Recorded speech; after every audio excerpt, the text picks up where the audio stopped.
Thanks for all the views on the vintage forearms video. After I did it, I remembered this video from 2009 or so. Presentation style is not the same. Um, 15 years ago, old frames, more color, a bit more muscle, but the anatomy and biomechanics doesn't change. This is a more practical demonstration using the hammer curl and the grip roll-up exercises. The video explains how I went from the muscle magazine instruction through the biomechanics and ended up with these two exercises. Now, if there's interest, I'll do wrist curls, pronation, supination, and radial and ulnar deviation as exercises. Let's say 50 likes and I'll do that video. If you would, comment, subscribe, enjoy.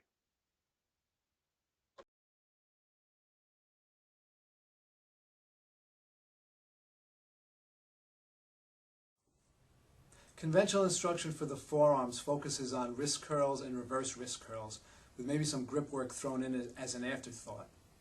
This implies that the flexors and extenders of the wrist make up the bulk of the forearm, and that the finger flexors are relatively minor muscles. Actually, not only is the opposite true, but that approach omits a potentially large part of the forearm, the brachioradialis. Now, the biomechanics below the elbow are complex compared to, say, the quad. Quad has a lot of meat, few attachments, and one or two functions. The forearm has a relatively smaller area, many attachments, many functions. Elbow flexion, wrist extension, pronation, supination, deviation, power grip, precision grip, plus what all the fingers do. Fortunately, these movements are created by different combinations of muscles, not separate muscles, so you don't have to do a separate exercise for each movement. A lot of the texts break the forearm muscles up into three groups: radial, volar ulnar, and dorso-ulnar, or in gym terms, reverse curl, reverse wrist curl.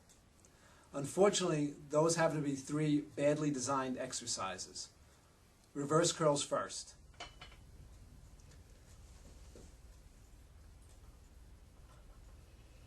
First, the good. The reverse curl does target the brachioradialis. The radius is crossed over, so the bicep can't pull as efficiently. So the biggest, most superficial elbow flexor is the brachioradialis.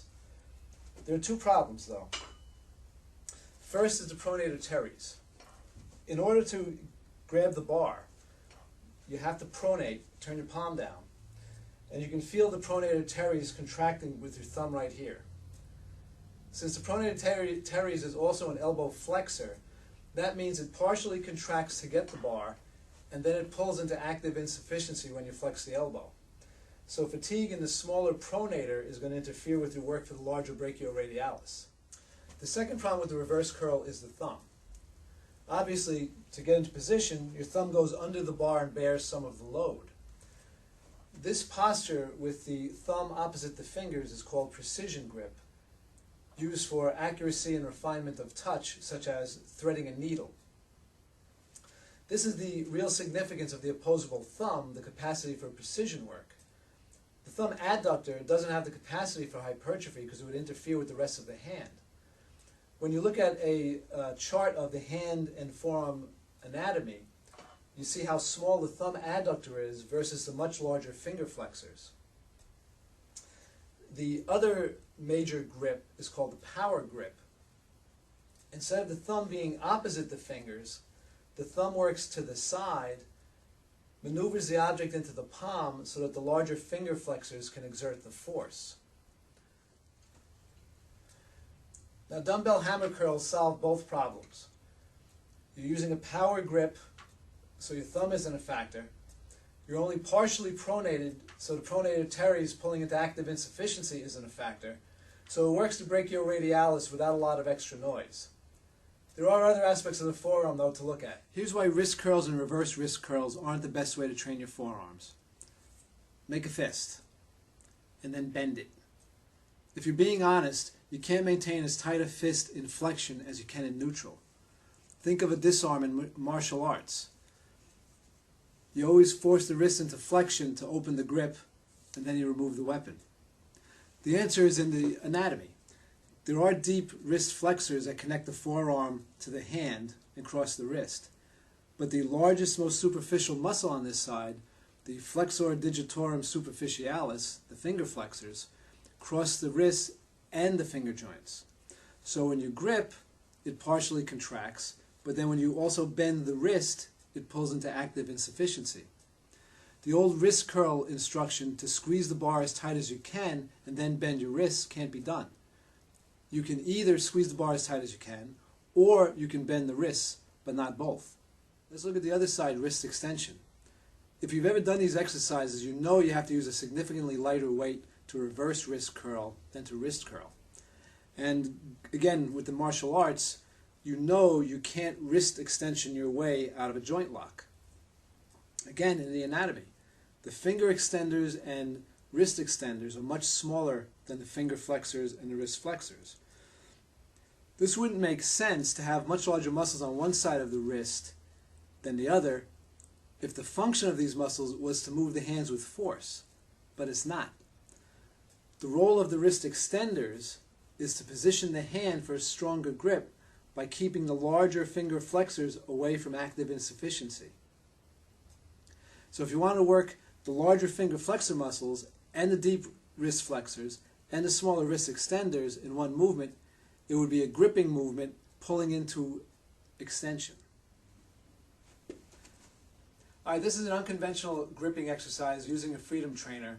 You could also use regular dumbbells.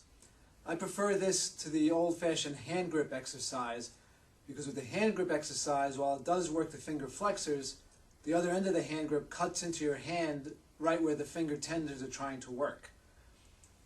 So what you're going to do, hold on to the handles of the dumbbells with the last joint of your hand, of the fingers, with your wrists bent into flexion. As you grip, as you make a fist, you're going to pull into wrist extension.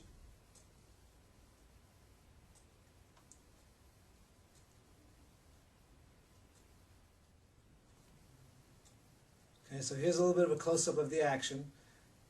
Wrist flexion, hook grip, tighten the grip, and move into extension. Now I wouldn't twist as part of the exercise, but just for demonstration purposes. You're in flexion with the hook grip, and now you close it up into extension.